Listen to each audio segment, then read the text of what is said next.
This little girl is not quite so little. She is 67 pounds, and this is Lucy. Lucy is similar in age to Q. Lucy's about 8 months old at this point.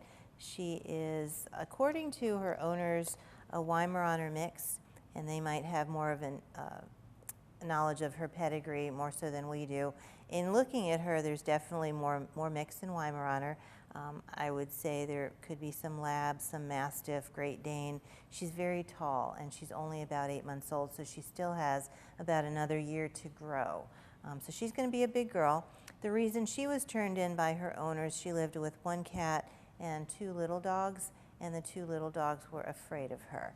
So that's why she was relinquished. She was acquired from a friend a couple of months ago, I'm guessing when she was a little bit smaller, but the smaller dogs did not acclimate well to her, so she's here at the shelter. Prior to leaving here, she will be spayed. She's already current on vaccines.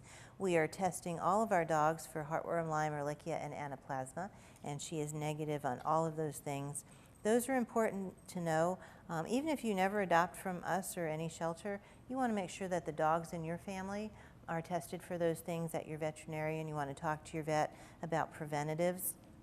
In this area, we tend to see a lot of dogs that have ticks on them or have had exposure to mosquitoes, and that those are a lot of times the preventatives for Lyme disease and for heartworm disease are way less expensive than treatment, and certainly less traumatic on your pet. So talk to your veterinarian if you have dogs, cats, whatever, and make sure that you're getting them the proper preventative for the area that you live in. Sometimes that can be effective as well.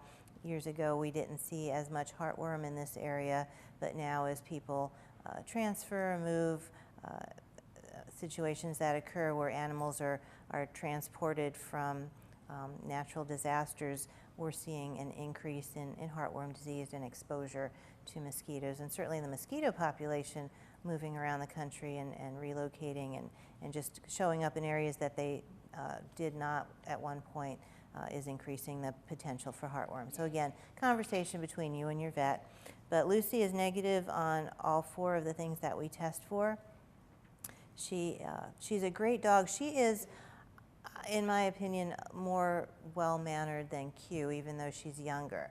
So that could be her owners just paid more attention, or it could be that she's just predisposed to having better manners.